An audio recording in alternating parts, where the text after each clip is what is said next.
अस्सलाम वालेकुम व्यूवर्स, कैसे हैं आप सब लोग। उम्मीद है कि आप सब ठीक होंगे। और ये हुई थी हमारी मॉर्निंग और मैंने उठते ही साथ सबसे पहले मशीन लगा ली थी। उसके बाद मैं यहाँ करने लगी थी नाश्ते की तैयारी। और आप लोग सोच रहे होंगे इतना सा आटा क्यों लिया हुआ है, क्योंकि हम दो ही बंदे हैं और हम रोटी वगैरह तो दोपहर या रात में नहीं खाते, राइस खाते हैं। तो बस सुबह के नाश्ते के लिए जितने आटे की ज़रूरत थी बस उतना ही मैंने लिया और फिर मैंने उसे गूंद के नाश्ते की तैयारी स्टार्ट कर दी। हस्बैंड को आज रोटी और दूध खाना था। वो कभी उनको पराठे चाहिए, मतलब हर डेली उनको डिफरेंट कुछ ना कुछ चाहिए होता है। तो कभी पराठों की फरमाइश कर देते हैं तो कभी वो रोटियों की। तो आज उन्होंने कहा था कि उनको दूध और रोटी खानी है। तो मैंने कहा मैं बना देती हूँ। फिर ये चक्की का आटा है इसलिए रोटियाँ आप लोगों को रेड नज़र आ रही होंगी। उसके साथ फिर मैंने यहाँ दूध बॉईल करके रख लिया था हस्बैंड के लिए। फिर मैं इनको नाश्ता करवा देती हूँ। नाश्ते के 1 घंटे बाद मैं बनाने लगी थी इनके लिए शेक। और ये ना सुबह जो मैंने नाश्ता बनाया था, मतलब 1 घंटे पहले, तो वो सारा सामान यहीं रखा हुआ था। ये सब भी मुझे समेटना था, बट उससे पहले मुझे उनको जो है सही से नाश्ता करवा के शेक वेक बना के देना था। फिर ये दोपहर के खाने की तैयारी हो रही थी। तो मैंने पहले किचन वगैरह समेटा, नाश्ते का जो भी सामान वगैरह था वो सब समेटा, बर्तन धो के मैंने किचन समेट कर फिर उसके बाद दोपहर के खाने की तैयारी स्टार्ट कर दी। मैं यहाँ बना रही थी चिकन का सालन और चावल।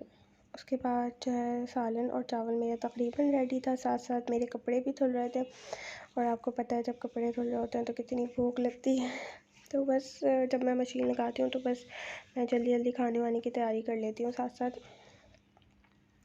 तो यहाँ पे मेरा सालन भी रेडी था और मैंने साथ ही चावल भी रख दिए थे। तो चावल जब तक सालन मेरा बन रहा था, साथ साथ मेरे राइस भी बन चुके थे, दम पर थे दोनों।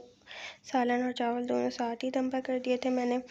तो सालन भी मेरा रेडी हो गया था और राइस भी मेरे रेडी हो गए थे। तो मैंने फ्लेम को ऑफ़ कर दिया। फिर उसके बाद मैंने दोपहर का खाना खाया। दोपहर के खाने के बाद मैं फ़्री हो चुकी थी बाकी कामों से, सिर्फ मेरे कपड़े धुल रहे थे साथ साथ, तो मैं वही धो रही थी। कपड़े धोने के बाद मैं हो गई थी शाम में फ़्री। इस वक्त जो है फिर मेरी बेटी ने मैगी की फरमाइश की तो मैं मैगी बनाने लगी उसके लिए। और सारे कपड़े मैंने धो के फैला दिए थे, जो मेरे ड्राई हो चुके थे उन्हें मैं अंदर ले आई थी और बाकी कपड़े फिर मैंने बाहर फैला दिए थे। फिर ये था मेरा सेकंड डे। और सेकंड डे मॉर्निंग नाश्ते के बाद मैंने की थी खाने की तैयारी और साथ ही मैं अपनी बेटी के लिए बना रही थी मैगी। तो खाने में मैं बना रही थी दाल, और दाल मैंने चढ़ा दी थी। बाकी किचन आपको पता है मैं समेट लेती हूँ हाथ के हाथ, तो फिर मैं वही समेट रही थी। तो किचन भी मैं समेटती गई। और यहाँ मेरी बेटी आ गई थी क्योंकि मैंने उसकी बनाई थी पोनी, और मैंने इसके पोनी बनाई है, लेकिन ये बार बार पोनी खोल देती है अपनी। क्या ढूंढ रही हो समन?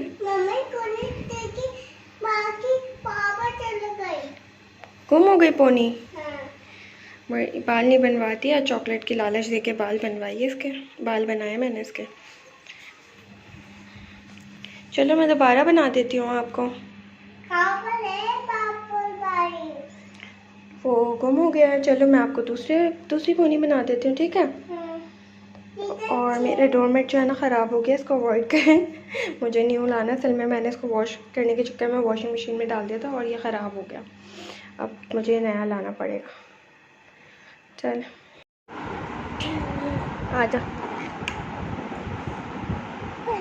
अब मैगी खाएंगे। मैगी तो बहुत कमाल है, बहुत गर्म है। अच्छा,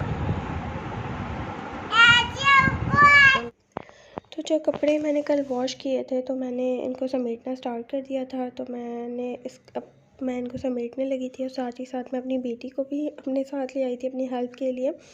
वैसे वो शरारतें कर रही होती है तो मेरी कोशिश होती है कि अगर मैं कोई ऐसा काम हो जो वो कर ले ईज़ीली। और वैसे तो वो बहुत मूडी है, जब उसका मूड होता है तो वो आ जाती है, मतलब मेरी हर बात मान लेती है, और जब मूड नहीं होता तो फिर वो मना कर देती है। तो कहती है मम्मा मैं बहुत थक गई हूँ कुछ करा हो या ना करा हो, कहती है मम्मा मैं बहुत थक गई हूँ।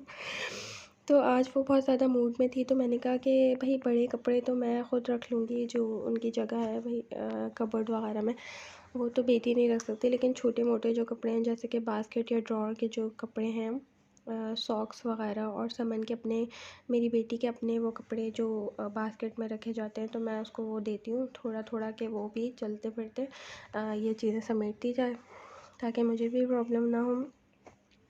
वरना ये होता है कि यूजुअली मैं काम कर रही होती हूँ, तो ये होता है कि वो मुझे डिस्टर्ब कर रही हो, मम्मा मेरे साथ खेलो खेलो, तो मैं उसको इसी तरह खेल खेल में लगा के अपने बाकी सारे काम कर लेती हूँ और थोड़ी बहुत उससे मेरी हेल्प भी हो जाती है। तो जनाब यहीं तक थी मेरी आज की वीडियो। उम्मीद है कि आपको मेरी वीडियो पसंद आई होगी। अगर आपको मेरी वीडियो पसंद आए तो उसे लाइक कर दिया करें और मेरे चैनल को सब्सक्राइब कर दिया करें। मिलती हूँ आपसे नेक्स्ट वीडियो में, तब तक के लिए अपना ख्याल रखिएगा और मुझे और मेरी फैमिली को अपनी दुआ में याद रखिएगा। अल्लाह हाफ़िज़।